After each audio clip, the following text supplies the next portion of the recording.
Ambazonians would love to know what is the level of your experience in cases such as this.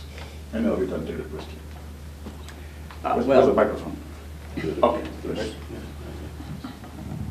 At least three of my experiences, I think, relate to this. One, a long time effort in Cyprus, where the island remains divided between Turkish Cypriots and Greek Cypriots. In fact, we did negotiate a confederal arrangement, and Turkish Cypriots voted for it, the Greeks did not, so they tore up the whole thing, and unfortunately it still remains divided. I also spent many years on the Kashmir issue. You know that India recently annexed at least the portion of Kashmir that was on their side of the line of control. Kashmir is similar in its background to Ambazonia because when the British abandoned India and there was supposed to be a plebiscite amongst the former chieftains as to whether they ought to be independent or join Pakistan or India. The United Nations just permitted becoming absorbed into Pakistan and India. Kashmir was never permitted to vote independence, and we see the results are rather bloody. The third case that I've been involved in is Sri Lanka. Somewhat similar in that there the Tamil Hindu Christian minority being oppressed by the Sinhalese Buddhist majority.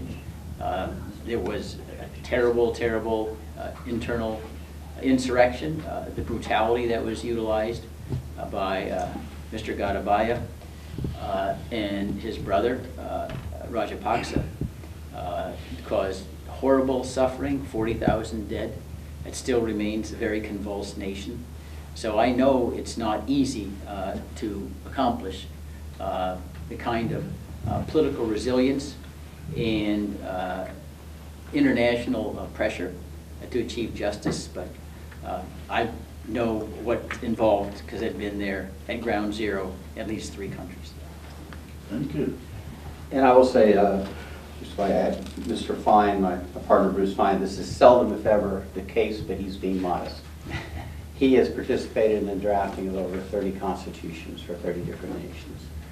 Together, we filed a TVPA, Torture Victim Protection Act case to avenge the murder of Igbos in Biafra. We have worked with the Igbo leadership to the extent it can be identified at any given moment in Nigeria. That's a problem. We have also filed ICC, International Court of Criminal Justice in The Hague, complaints against Buhari, against Nigerian generals. We filed one against, to avenge the death of Jamal Khashoggi, against Mohammed bin Salman, probably the most dangerous man in the world. So I'm not going to hear crow to you about how brave we are, but we don't. Remember the story about the bulldog? So we filed in front of the International Criminal Court. We know our way around there. As I said, the security guy knows us. So we've been blessed to have these opportunities, and we're hopeful to bring this experience and our depth of experience and how we do things. It's a 24-hour-day deal for us, and we're honored to represent the people of Ambazonia. And we do have experience in doing this. All right, thank you. Thank you for a very beautiful presentation from my colleagues. My name is Barrister Fru. I have one question to ask, or two, and let me say two. The first one is, do you foresee jurisdictional problems when you filed in the ICC? The reason why I ask is because the Rome Accord, Cameroon signed the Rome Accord, but they never ratified it. I think France signed and ratified. Now, you're bringing in beer and Macron. The question is, as it concerns beer, do you foresee jurisdictional problems in that court? And number two, my colleague here presented very succinctly the federal constitution, the so-called federal constitution. Did you know that that constitution was never presented to the Southern Cameroon Parliament or the West Cameroon Parliament for ratification before it became a constitution?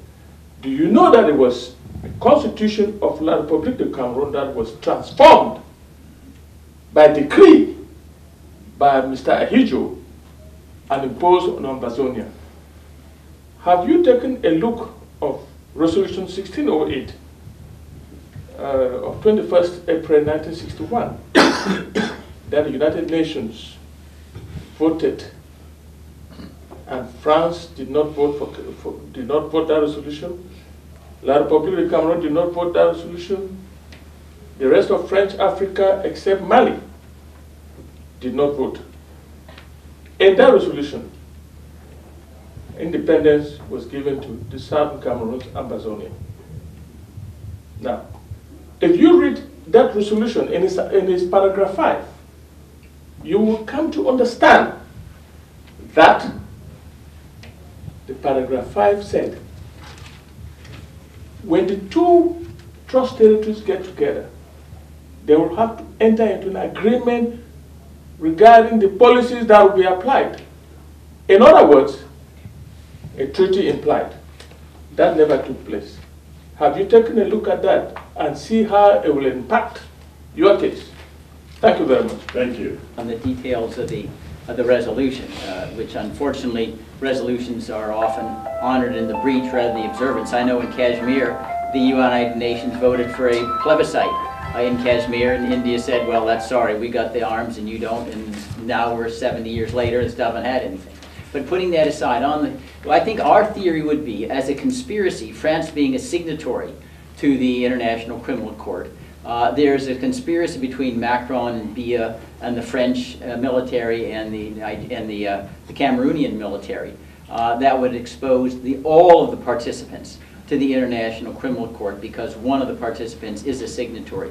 Secondly, there's an alternate vehicle to have established jurisdiction that's having a referral from the United Nations Security Council, which has happened on a couple of other occasions.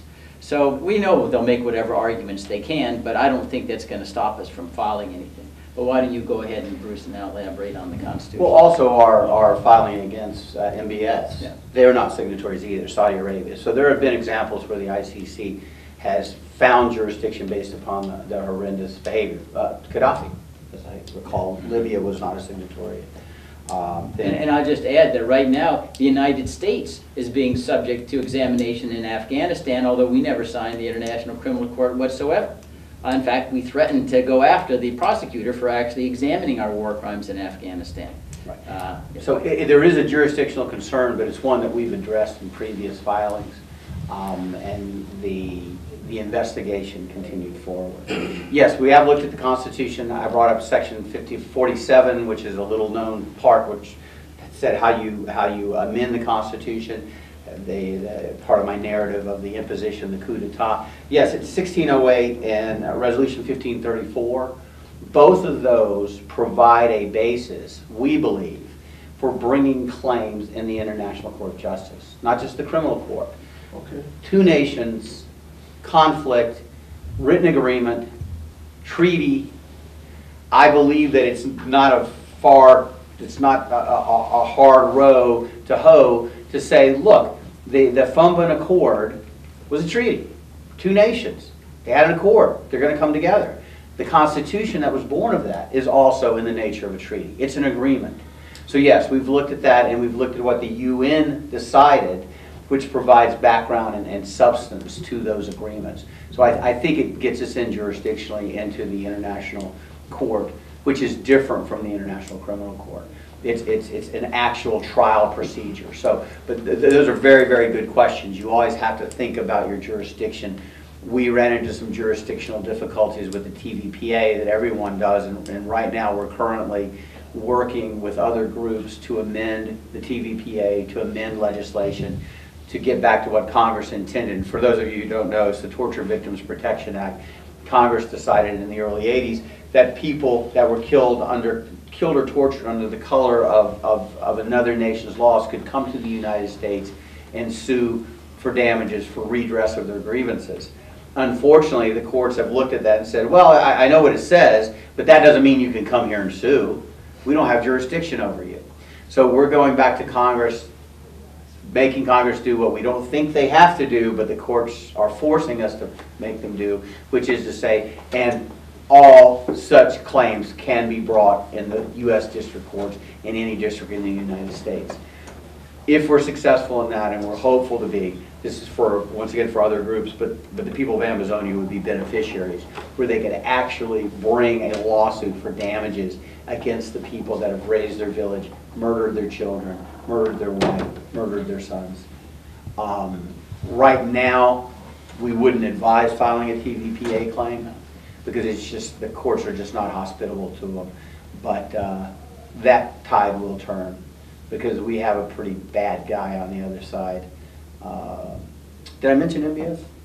Yeah, and we filed. Okay. Yeah. It's Saudi Arabia is the bad guy that we're pushing against. We can piggyback a lot on Saudi Arabia. On Saudi Arabia. Thank you. My senior colleagues, my question is kind of a little nuanced but very direct. Have you, in your practice, all along, seen a situation where two countries came together to form a union, and the union ended up being a federation instead of a confederation? The union ended up being... Have you seen a situation where two countries came together to form a new union, two independent countries came together to form a new union, and what came out of that new union was a federation instead of a confederation? Well, I think that happened with, briefly with Syria and UAR. Well, Nasser kept trying to make and unmake various and sundry arrangements. They never really had anything more than paper to back them. They never really moved forward substantively. I think the clearest example that relates to Ambazonia concerned with the decolonization, if you will, of Malaysia. Singapore initially voted to become part of Malaysia. Didn't work out because the Singaporeans were largely Chinese ethnics, and in Malaysia they were overwhelmed by the Malaysians. And so Singapore pulled out and restored its independence in 1965. And that's a similar kind of situation where we confront here. Now you're asking, well, have two countries come together and voted to merge and then establish a federation where they were previously independent? Instead of a confederation, instead of a confederation, they became a single country. Like that? No. Okay. I think the question is it possible for two independent countries to come together and the outcome is not a confederation, but instead a federation? Bruce, yeah, I mean, historically, the Turks and Caicos in America, Yeah. Texas was an independent nation. Texas became a state. We had 13 Key separate West. colonies were separate states, and they became a federation under the United States Constitution in 1787. Key West was a country for a brief period of time.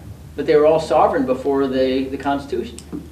And then they finally quit drinking for a while and became part of the United States. And then they started drinking again, now they want to leave. But yeah, it is possible. It is possible. Like I said, the Turks and Caicos, you see that possibly happening. Many would have it that Nigeria began with the three. There were three separate nations in Nigeria, and that was the intent.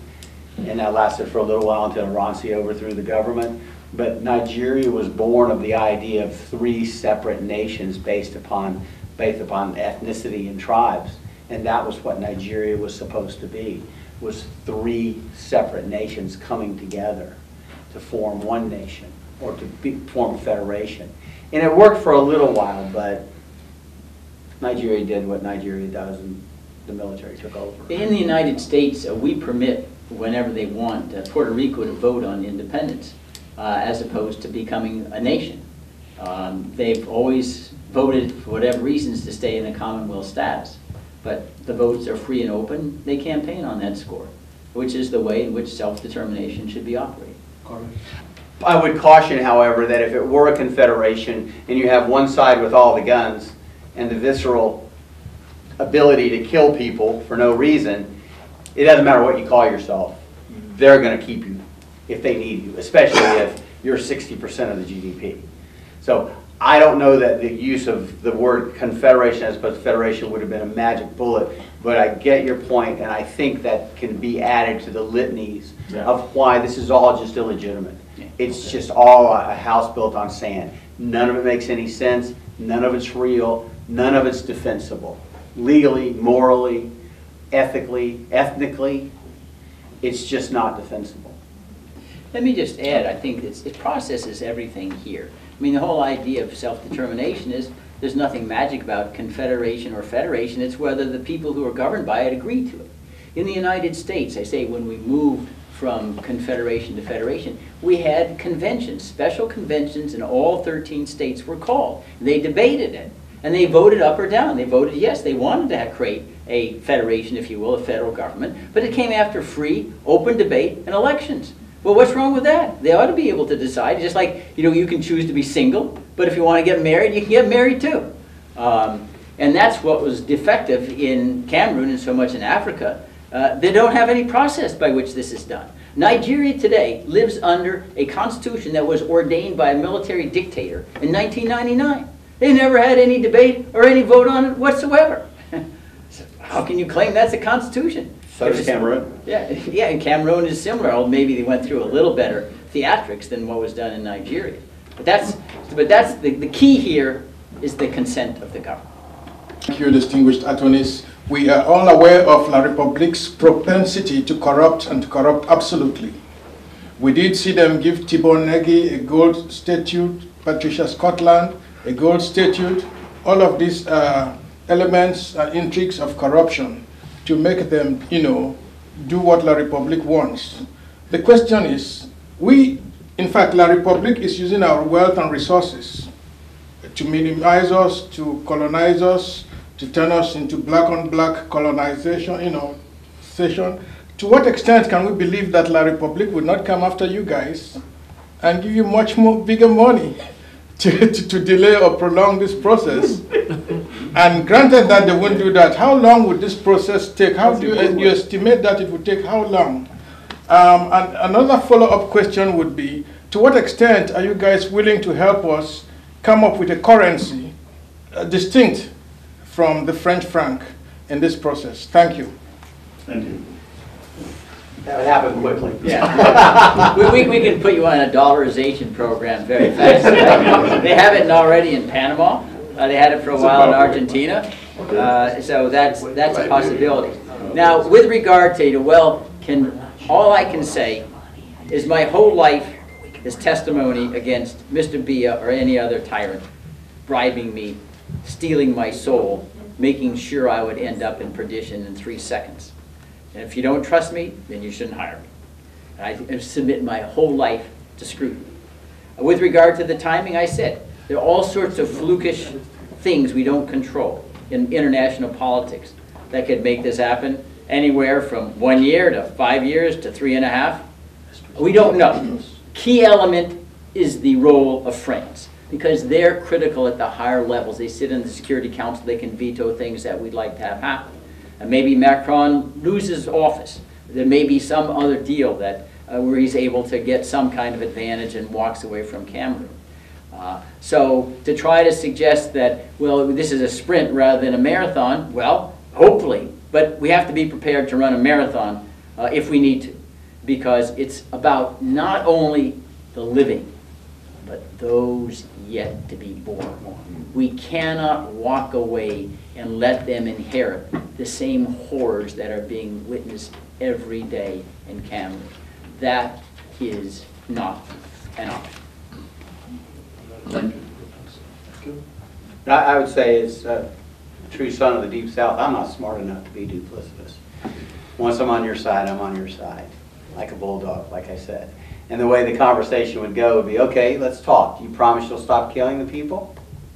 Okay, you stop killing the people? Good, you can keep your damn money. I'm not coming to work for you, but don't kill the people anymore. It will not happen. We have the requirements of our profession. We get disbarred if we switch sides, no matter how much money. And as I said, and I meant it when I said it, this is an opportunity that seldom comes, and I feel blessed, and I know my partner does too. If before you die, you get to give freedom or help in a small way, independence, freedom, dignity, justice to a people, you live a pretty good life. And that's what I want to do. That's why I started doing youth. I didn't go to law school because I couldn't count. I used to be an engineer. So I went to law school to make the world a better place. And every morning when I drop my kids off at school, I say, make the world a better place. And it's not just words, I believe it. So, love you guys, but I love my kids. So that it has been a problem that whoever comes to help Ambazonia oftentimes gets co-opted into the bigger basket. There's no other basket for us. We're honored to work for you. Thank you. Question on currency, please. Oh, yeah, currency, that would be one of the first things that we would suggest. We did some work for another, well, Gabon. And one of the first things we said is you guys have got to get on an international currency. You can't keep using the franc. You can't let the French continue to control your monetary system. That's what I meant by the hug. You know, you're with me. You're free, but you're with me. The hug that strangles and kills. It's the abusive relationship hug that the French do, and it's mostly through their currency. The first thing you got to do is you got to get away from the franc, get away from the French. There's a reason why France has all that wealth. It's not coming from France. It's not from selling wine, and it's not from selling cookies. It's stolen from Africa still. I said it out loud.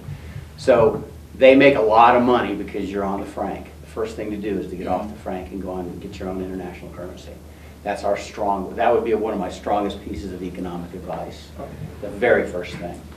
Thank you. And if you want to get in good, make sure you're part of that financial action task force, which is very strict. If you're going to have any access to the international banking market, you can't be involved in money laundering, terrorist financing.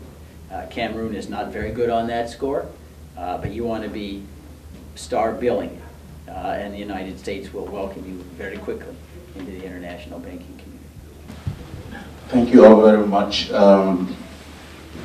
distinguished guests and lawyers. My question actually is a follow-up on 1608, I believe Roman 15. And I've always heard it being said that at the United Nations there was no union treaty signed between French Cameroon and Southern Cameroon. Can you elaborate on that and what effect it would have going forward as far as ICC and ICJ? Thank you. Well, the treaty issue really is, that wouldn't have impact on the International Criminal Court. That's an individual action for genocide, crimes against humanity, war crimes. It would more properly be a treaty issue brought by, we would argue, the independent nation of Ambazonia against the government of Cameroon for violating the treaty obligations that were imposed and were signed by Mr. Biya. But that would be the International Court of Justice. I think it's a very promising way to try to get an early test of the international recognition that Ambazonia does have the legitimate trappings of independence, because you have to be a nation in order to have standing to sue. India pursued a case before it was independent from Great Britain on the ground that it was de facto exercising and entitled to sovereignty, and was given standing in the International Criminal Court. But Bruce, did you want to evaluate further? It would be an ICJ case, not an International Criminal Court. No, I would just add that, yes, it's an ICJ case, and I think doing some thinking recently, it occurs to me that we could cast these as treaties. There is a treaty where Biya said, I'm pulling back to where we originally belong, that's 1960. Didn't include Ambazonia. But I believe also that any of the accords, the initial, as we said, the Fombin Accord, the initial constitution, these are all written promises that are in the nature of a treaty between two nations that have been breached, that we could go to the International Court of Justice to enforce. And there are other, once we get their minds wrapped around the idea that we're an independent nation, then the taking of the oil money, the removal of all of the revenues from the oil money away from Ambazonia, shipping it to France, keeping it there, those also are wrongs that we believe could be addressed. But once you get to that point, I think, and once again, I just want to make sure that we're clear here. Many of these things, the power is not in the judgment. The power is having the courage, the ability, the intellectual horsepower to make them real, to file them, to bring them, and the press that follows. You get to drive the narrative. France is being sued for stealing from these guys. France is being sued, Macron is being sued for murdering children. These are things that give you the power to push forward the agenda and make it possible to realize independence and freedom. Because once the world changes its mind, and my belief is once the world knows, it will make up its mind, and independence will inexorably follow. Unless we live in a world that I truly don't understand and don't want to live in. And I don't think it's that way.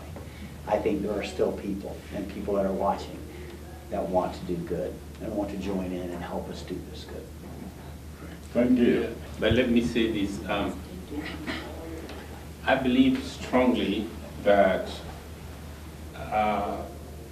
this gentleman seated here, my left and my right, and this law firm, based on their experience, that some of which were heard, they have the intellectual capital to lay the legal foundation of our nation, for our nation, to lay down the legal arguments before any international court and make it clear, as we know, just as we have been laying for the past 58 years, through all our movements, we have tried to tell the whole world to look into their own treaties, the laws that govern nations, from the United Nations, the General Assembly resolutions, and saying truly that we have every legal basis to consider ourselves a separate and independent nation.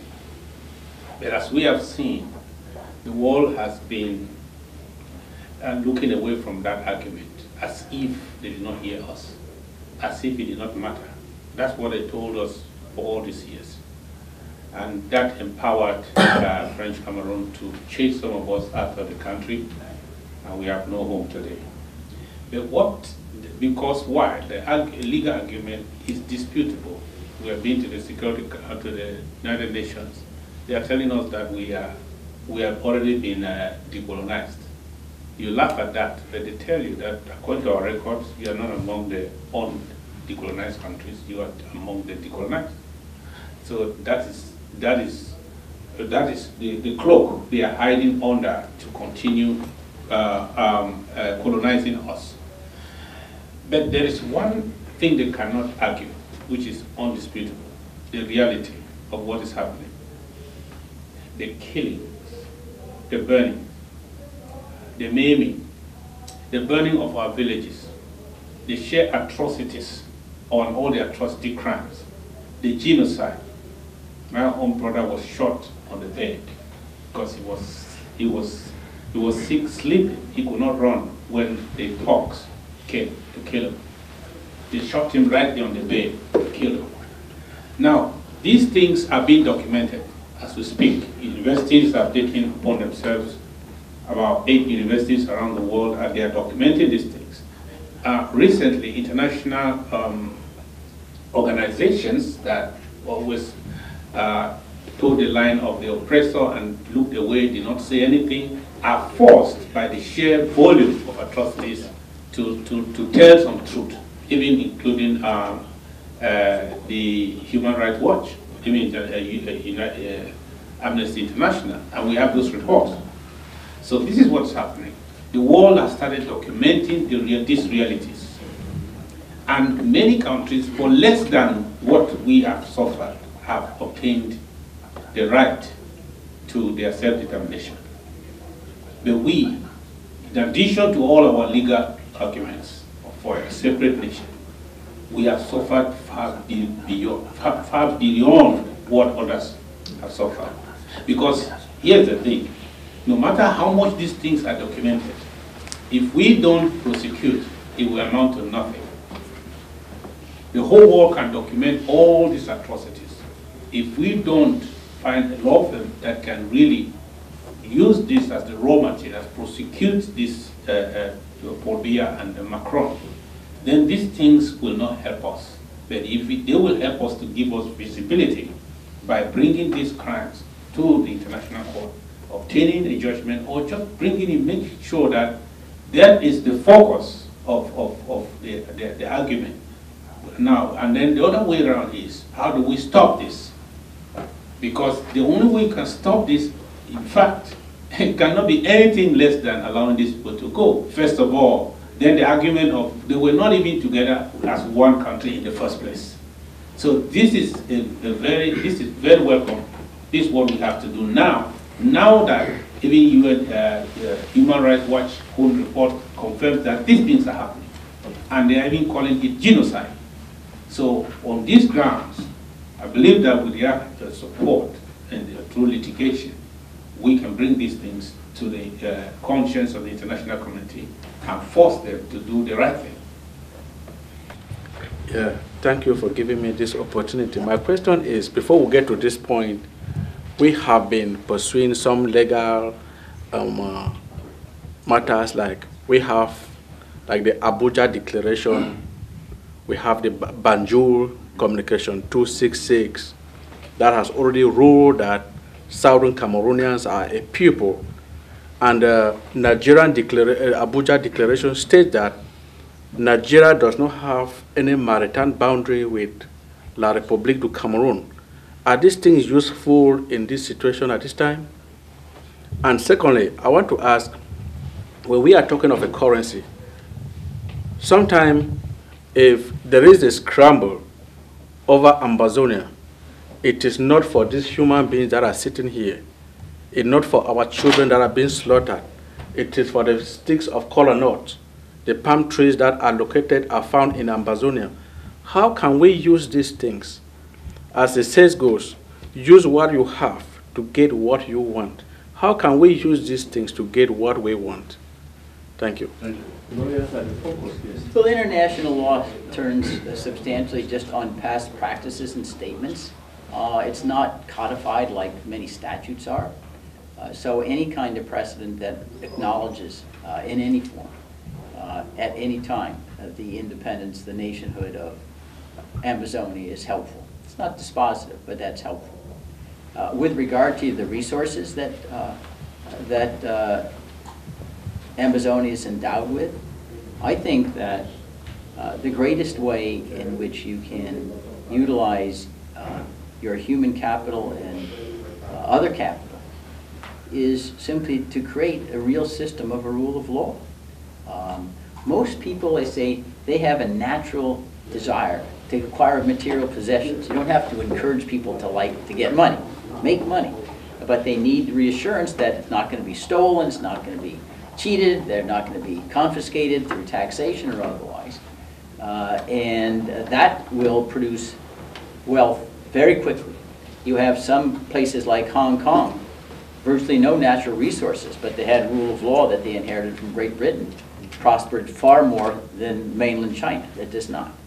I think that as long as you have a stable government that treats everybody fairly, you will be the star economic locomotive of all of West Africa.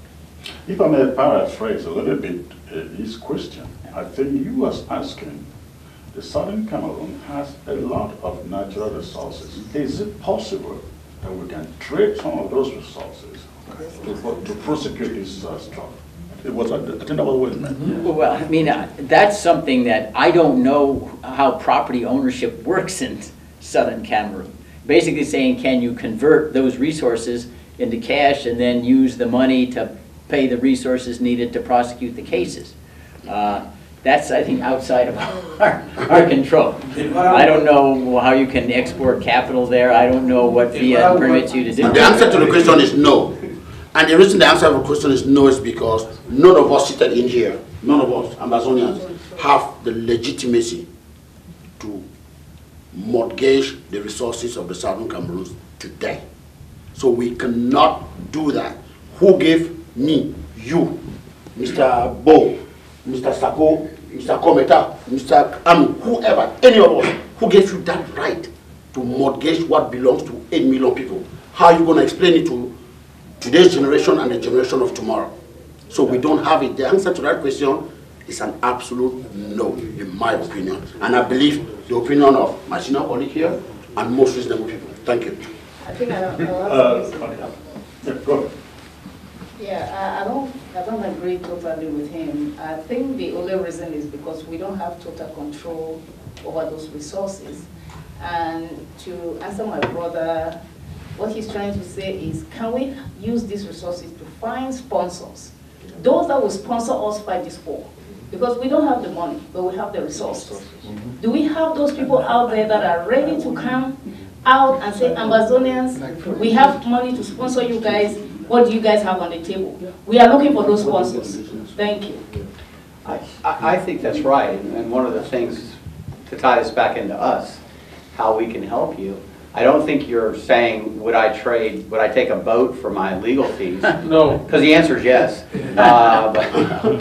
Just kidding. We could negotiate deals. We work with various international groups. If you had, say, you needed an oil contract, which I don't think you can do that because I think BIA has wrapped that up. But if you need some help or guidance in packaging together materials, crops, resources to secure financing, development loans, we can help you with that. That's part of building a nation, but it can also be part of getting a nation. And like you say, what we have to get what we want, I would say what we need. And yeah, if I'm understanding your question correctly, if you or anyone here has the ability to gather materials, assets, goods, probably not services because they don't translate that well internationally, we can help you negotiating contracts to either sell them, and if we can't, we'll tell you we can't, and we'll find someone that can, or to package them for financing for banks. Banks will loan money. There are banks out there that will loan money and say, this is a pretty good deal. You know, the X hectares of hardwood that anticipated, yes, we can loan money. That's how the American agricultural system works. It works on last year's money, next year's payment. So if I'm hearing your question correctly, then that's the answer. My only concern, and I'm not directing my question to any particular person, is the fact that we have a crowded field of leaders out there. I know of the IG, which we are here today. That's my own leadership I know of. And that's a problem. Whatever solution we are looking for, that also is a situation that requires its own solution. Because we cannot negotiate here and try to look for solutions. We agree on things when there's a spoiler somewhere out there who is going to kind of neutralize our effort. So my question to anybody is, are we going to co-opt all the other leaders if we have that means? Or are we going to neutralize them? What are we going to do with them in order to be able to have a clear way forward? One thing we should know is that we are not here as one organization. This is a coalition seated here today. It's called the Ambazonia Coalition Team. And so this is the coalition of the willing that see the need for us to have a negotiated settlement at this time and embrace the only viable option that we have on the table proposed by the international community. So we are already about 13 organizations together. So my number 2 or 3 that may not be amongst us. I want to tell you that we at least constitute the critical mass to proceed on matters like this. We will never attain 100%, that's utopia. But if we have the critical mass on the issues pertaining to issues like this one, concerning, and one thing I should also mention is that the one thing that unites all Ambazonians is our goal. The one thing that unites all of us is independence, which is our goal. And when we find a means of getting that independence, even opposition dies in the eyes of Ground Zero, because Ground Zero cannot tolerate you when we see clearly, as we are making it clear today, that this is a path towards their ultimate goal. For all those who are hiding and living and surviving in trenches, and those who are dying and are not sure of tomorrow, they see that, they understand us clearly that this is for independence, it's not to enrich anybody. Opposition dies in their eyes. And those who really want to survive must understand when Ambazonia is lifted above their organizations, they have to bow. So I want to say that we have what it takes at this time to proceed. We are here as a coalition, not as an organization. Yeah, just to add to that, it does not mean that ACT has blocked the door. The doors are open for those who are not yet, who have not yet signed up to ACT. Again, the question we should be asking is, yes, we have a law firm, and what are we going to do? This is not pro bono. They have to be flying left and right, filing files, doing these documents. So we have to go back to our people, and with all of us here, we have to appeal to our people, because certainly they deserve some compensation. So it's, we have to think about that. And again, we have said ACT is a collaboration of the will. And so if there are 2, 3 who don't want to be part of it, you will not force them to join it. And you will not stay behind and say, oh, because they're not here, we cannot continue. No, our people, all of us agreed on the 24th of September to get that independence, and we have to keep on working towards that independence. Not everybody will be with us, that's the truth. No, not every group will join us, but the majority are already working together. So all of us sitting here, if there's anything you can do to help to bring them on board, we have said the door is open. They are all are welcome as Ambazonians to come, and we keep on with the struggle.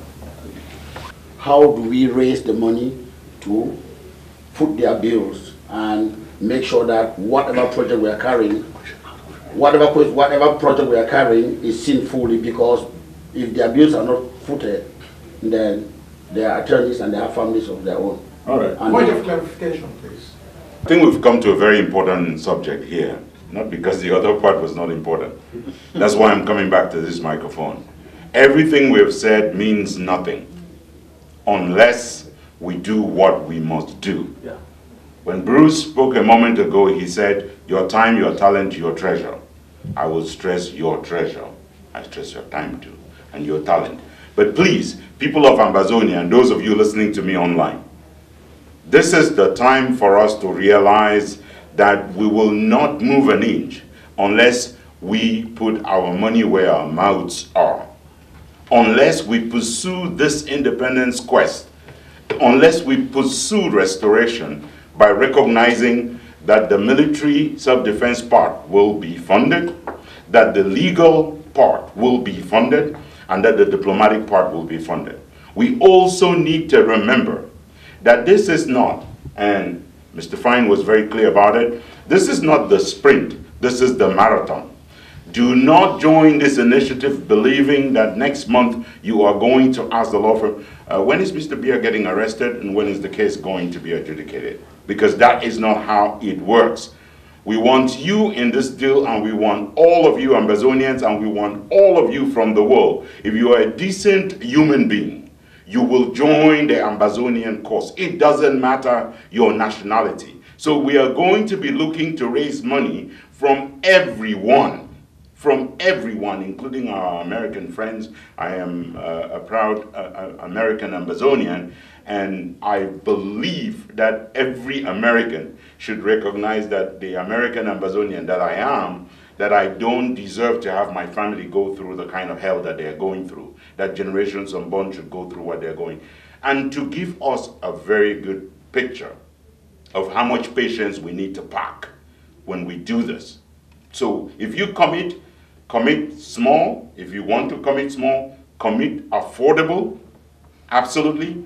But you must be willing to stay the course. And we will recruit for fundraising on the basis of willingness to stay the course. Let's give ourselves a picture. The case that was filed against President Hissène of Chad was filed in 2000 in Senegal. The victims had tenacity, resilience. They were not going to give up. That is the spirit that must accompany us when we embark on this matter, as we embark on this matter. When the case was filed in 2000, Hissène knew he was going to get the protection of the Senegalese, and he did for a long while. But the survivors said, and the victims said, we are then going to go to other jurisdictions. They went to Belgium. They asked the Belgians, you've got this worldwide jurisdiction, you've got to get in this matter, and they did. And they did not give up there. They went to the International Court of Justice. They said, if Senegal is unwilling to try this fellow, then they must arrest him and send him to some other court.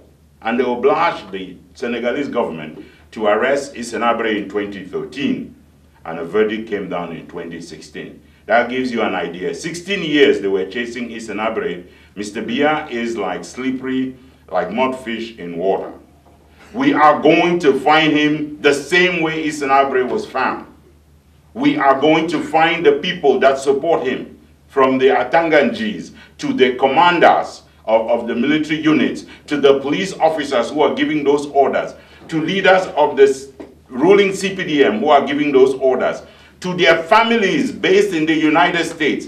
We are coming for you. This lawsuit is not Mr. Biya and Mr. Macron alone. It is going to be everyone. And please, Ambazonians, if there's only one thing you must support the legal and diplomatic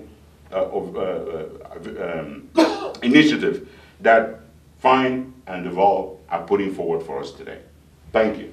All right. I think the question was also asked to the attorney, where you can help Ambazonians raise money within the American community.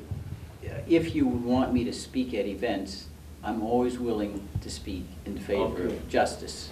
Okay. That's my entire life. Okay. I am not an expert, and my expertise is not going out and making phone calls to fundraise. I speak about ideas, and that's what I'm eager and willing to do. But I don't want to promise something that I'm incompetent at and wouldn't feel comfortable doing anyway. Thank you, Mr. President. So, ladies and gentlemen, if you are watching us online, this is Ambazonia. It's going to be for Ambazonia before others will come to help us. We have to face the reality of this struggle, to know that it is an all-pronged approach. It's not just the bullets that are flying on the ground. We will not defend our way to an independent nation. We must understand that it's a comprehensive approach. We must appreciate that no matter how much we fight on the ground, there's going to be negotiations. We're going to end on the table. That no matter how much we document about these atrocities, there's going to be prosecution. So, and that we have to build relationships that we're going to use to get to our goal sooner than later. And that is why some people want to donate just for one particular thing, because that's what they know. I'm just here to remind you that it takes all these approaches for us to get there sooner than later. So as much as you are making your sacrifices for one thing, remember, you should not leave the others. When you will come to this, I expect that if you are giving for self-defense or whatever, remember, we need your $50, we need your $20 for the long haul, because when we attack from all angles, we get there sooner than later. When you have an enemy that is like an elephant and you don't have a machine gun, you only have spears, what do? You make sure you use many spears, one here, one here. When the spears are so many and it's so completely overwhelmed, then it goes down. So if we're just targeting one side, he has enough energy to run for too long. But as we are coming with the legal and going through the diplomatic relations that we build, and then we are defending ourselves to survive, I think we'll get there sooner than later. Thank you, Mr. Duval. I would just echo and say you can't suffer your way to your goal. And you can't, hopefully, will not be, the people of Ambazonia will not be required to continue to bleed their way to freedom. We're offering an alternative. And I think it's an alternative that everyone should get behind. Because the civil war that's looming isn't the answer. It's just not going to work. They have all the guns. They have all the trained military. There are ways to do this. And simply hoping isn't a plan. Simply suffering isn't an objective. And not to minimize anyone's suffering, but you have an opportunity to do more. And we can all do this together. And once again, we're honored to be a part of this. Thank you. Thank you, sir. So I'm sorry I seized this microphone. I hope that, and I'm talking to Ambazonians, that we are not misunderstood, because there are spin doctors who go there and say we have abandoned our people on the ground. This effort amounts to no abandonment of our people on the ground. It is, we have discovered that a three-pronged approach will get us to the end faster than just doing one thing and doing it very well. So that's it. As earlier said, ACT, Ambazonia Coalition Team, is ready to sit at the table with the enemy, that is La Republic, for negotiations. Therefore, our brothers who are with us, who started this fight with us, they are for restoration also. We just have differences. This does not mean that these differences, we cannot find common ground. We will find common ground. I would like that all of us come out, agree, and continue as we did on the 22nd of September 2017. Once more, the law firm is not only about Bia and Tanganji and the ministers, no. All the local policemen, the gendarmes who have been killing people, all the mayors, all of those ones, they too will be on the list. So, fellow Southern Cameroonians, we are appealing to all of you. We know with the hard times that have been going on, we have been spending a lot. But no other person will do this for us. No other person but us. Therefore, let us sacrifice. We are building a future for our children. Yes, so we are preparing for posterity. So let us sacrifice and make sure posterity does not go through what our forefathers and us now are going through. So once more we are appealing, please sacrifice. To all my brothers and sisters who enjoy going to the celebrations and spending, think again. To all those, we are not saying you should not have your life, you should have your life, but think about the suffering masses, think about what we are fighting for, and if you're spending 100 on something for a leisure, you can cut it down to 50. All is that nothing is small. Nothing is small. If just in the DC metropolis, if all Ambazonians came out and gave just $50 a month, we would have millions of dollars. So please, we're appealing to all of you, let us support this law firm. Let us support this law firm to sue La Republique and Paul Biya and all his cohorts. And of course, they will always be with us to support us in what we are doing. So we need to support them too financially. Thank you. And thank you, Mr. President, Comrade Paul, Reverend Assom, Chairman, Committee, for showing up to participate in this press conference. Ladies and gentlemen, we have now added the third arm, which makes the trinity that makes the struggle, the fight for this independence complete. We have the military arm, we have the diplomacy arm, and now we have the legal arm. It makes these the various fronts, abuse the various fronts and make them complete. Now, we've been talking about how to fund it here. I just want to say one thing to every Ambazonian who is out there.